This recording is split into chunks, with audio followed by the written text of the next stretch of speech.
Good day, everyone. Myself, Gopalakrishnan Anandaraj. In this presentation, I'm talking about Bernie Madoff Ponzi scheme. To understand this scandal, we need to have clear picture of what is a Ponzi scheme. It is a form of fraud that lures investors and pays profits to earlier investors with funds from more recent investors. Think of it as a pyramid or MLM, multi-level marketing.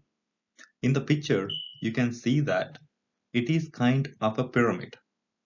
The money from the new investors flows to the top and the returns for the old investors given from those funds. They think their investments giving returns. Actually, money is not invested in any products or services. There are no products and the whole setup is a con.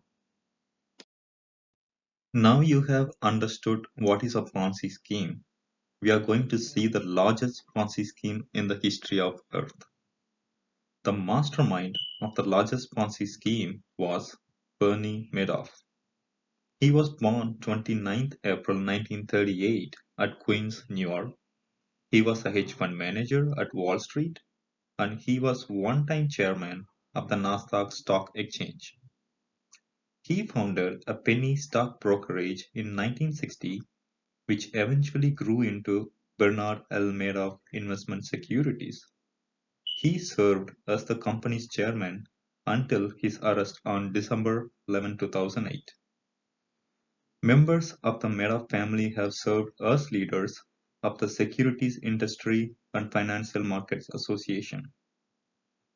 Madoff's brother, Peter, served 2 terms as a member of Securities Industry and Financial Markets Association and resigned after the news of Ponzi scheme broke. His niece, Shana Madoff, was a member of the Executive Committee of Compliance and Legal Division but resigned after the arrest. Madoff cultivated close friendships with wealthy, influential businessmen in New York City and Palm Beach, Florida, and signed them as investors, paid them handsome returns, and used their positive recommendations to attract more investors. He promised the investors 10% return regardless of market conditions. Also, not everyone was accepted into his funds, and it became a mark of prestige to be admitted into his funds.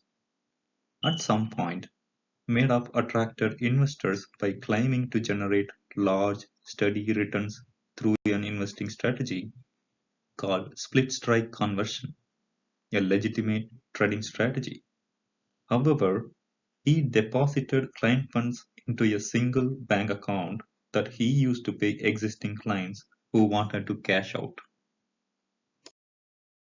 The timeline of this Ponzi scheme started at 1980. He initiates a scheme to defraud his investment clients.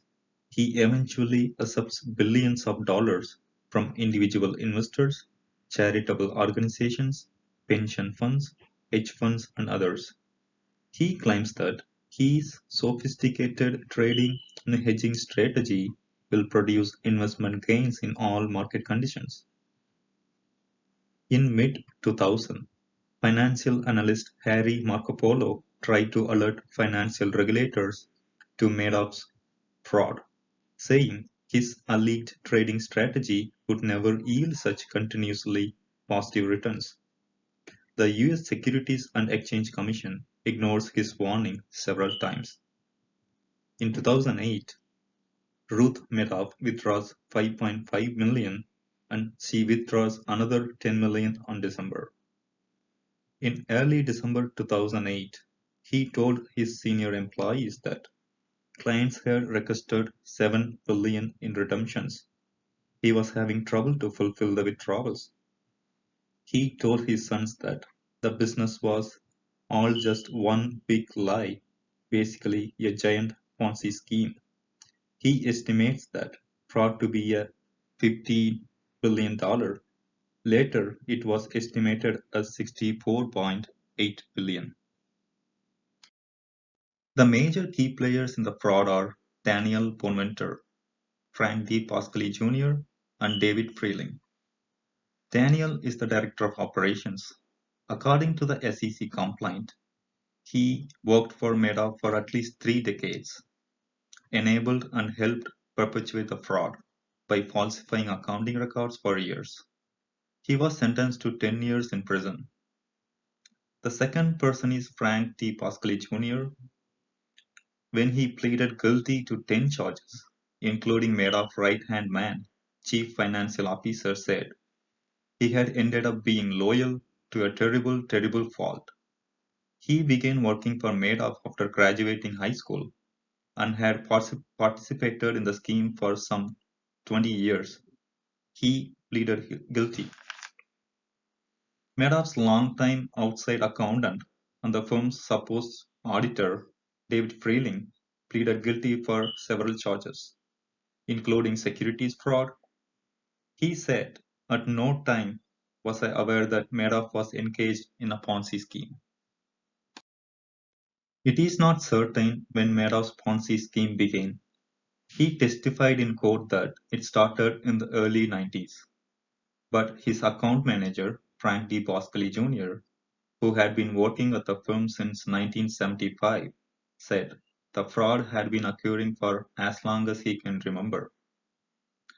Madoff was sentenced to 150 years in prison and died April 14, 2021.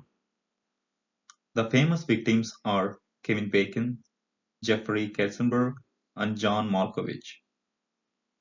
Madoff's firm is liquidated, and in September 2021 update, Madoff's victim fund distributed 30,539 victims so far. Thousands of investors lost their life savings and multiple victims committed suicide. People also lost trust in investments. There are three main violations occurred in generally accepted accounting principles. The first one is violation of conservatism principle. The accounting for the business was not fair or reasonable. Books and reports were changed to make the business looks like it's making money. The second one is violation of full disclosure, which means the business didn't include all the information that would affect the income statements. Because the books were changed, the company didn't accurately show that they weren't earning much. As per the revenue recognition principle, revenue was falsified in the record. These all are the references, and thank you for listening. Good day.